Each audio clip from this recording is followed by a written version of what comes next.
Ребят, ну, откровенно вам скажу, мы сделали с Айдаром такую подводку к теме, которая, к сожалению, меня коснулась. Тема рака. 7 месяцев назад мне его диагностировали. Все это время я планировала этот проект. И у меня уже есть команда. Это около 20 людей, которые на данный момент работают бесплатно для того, чтобы реализовать этот проект. Нам очень нужна ваша поддержка. Вот просто крайне нужна. В чем смысл проекта? Это будет фильм.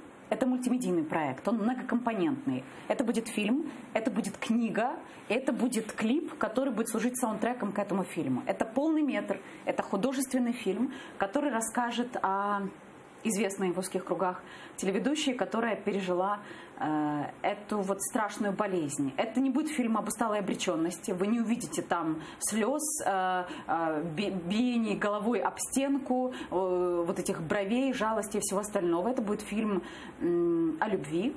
Это будет фильм о желании жить.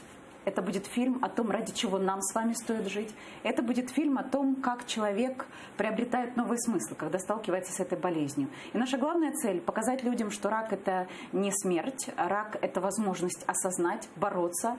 И каждый день, и я вот, честно вам скажу, сейчас абсолютно с другими мыслями просыпаюсь после пережитого, каждый день нужно жить как последний. Не в том плане, что отчаянно там, идти на какие-то все тяжкие, а в том, что каждый день находить множество вариантов для того, чтобы делать и себя счастливыми, и тех, кто вокруг вас, и делать что-то полезное.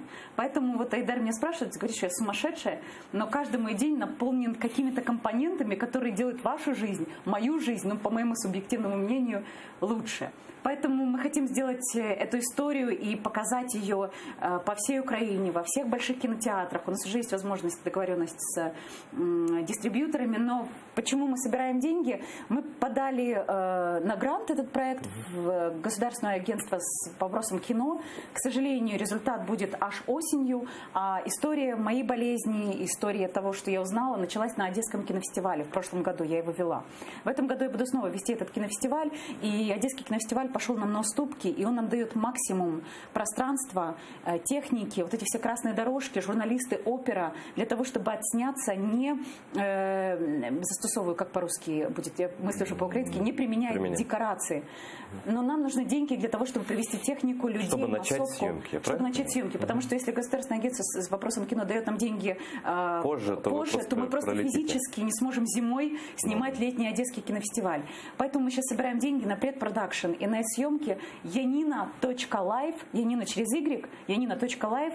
Вы заходите, и вверху будет красная кнопка, вы нажимаете «Помочь проекту» и находите там всю информацию и помогаете нам, буквально 2 минуты занимает помощь, но очень прошу вас, для нас крайне важно, ми очень віримо в этот проект, і Уляна Супрун сказала: Янин, це буде просто бомба, це буде те, що відкриє очі не тільки на хворобу, а на власне життя. Мне хочется, чтобы украинцы научились критически мыслить, думали о своем здоровье и меняли свою жизнь. Вот мы, можете считать, инструменты по изменению вашей жизни. Пожалуйста, помогите нам. И если есть возможность, зайдите на мою страницу в Фейсбуке Янина Соколова, также через Y, и на ней есть вся информация о проекте. Можете перепостить что-либо. Очень нужна ваша помощь. Я хочу обратиться тоже к зрителям телеканала АТР, вообще ко всем, кто меня смотрит, читает и так далее. Давайте поможем Янине, там какую-то часть денег уже собрали. Да, надо еще на самом деле немного учитывая то количество людей, которые сделали репосты этого поста об этом проекте. И это на самом деле ерунда. Там вот сколько может сброситься, и все будет нормально, и мы увидим фильм. Но за это ты нам сейчас расскажешь, что какой сценарий там. Мне интересно, ну хотя бы чуть-чуть. Ну, пожалуйста. Ну не ты одна Хочешь, такая вредная. Хочешь, я поспойлерила? Да, хочу. Окей, я расскажу то, что вы можете, собственно, почитать на сайте, но сейчас же на меня интереснее смотреть, чем читать, правда? Поэтому я вам расскажу. В 2 словах это будет история о любовном треугольнике между врачом, женщиной-врачом, мною и моим мужем, не буду говорить, кто за кого и почему. И все это будет происходить в условиях болезни, украинских реалий. Мы будем снимать красивые украинские улицы, красивых украинских людей и не очень красивые украинские больницы. Это будет такой микс очень активной жизни одного человека, вокруг которого в 7 месяцев, вот этот промежуток, развиваются самые буремни, как по-русски будет, буремни. Не знаю.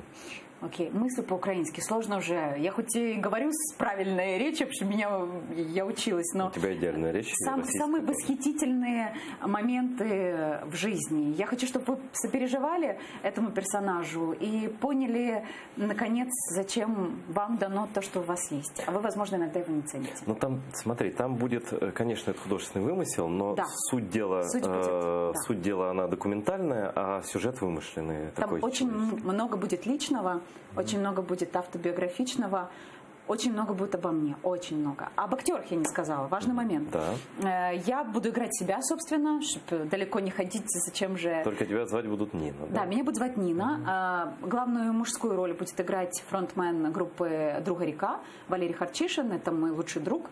И моя подруга, лучшая Валерия Ходос, известная актриса. Сейчас у нее такой съемочный график, что мы под нее на Одесском кинофестивале не можем даты сопоставить, потому что очень много снимается. Валерия Ходос можете прогуглить.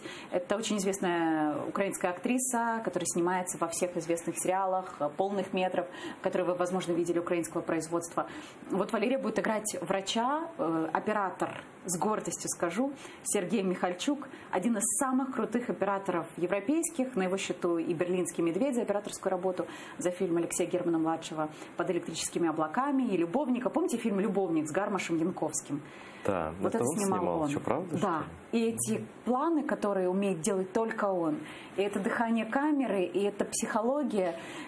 Ну он когда узнал об этом, честно, я просто сидела, у меня аж слезы навернулись. А вот конечно, я буду. А какая часть снята уже? Вы что-то начали? Нет, мы только сняли презентацию, вы можете найти это на странице. То есть мы сняли несколько фрагментов фотосессий и таких вот, знаешь, презентационных историй, где показали микрофрагменты в Институте рака. Кстати, очень было символично. Представьте, я пришла на лучевую терапию, ложусь там в саркофаг такой, тебя облучают радиацией, а потом выпускают.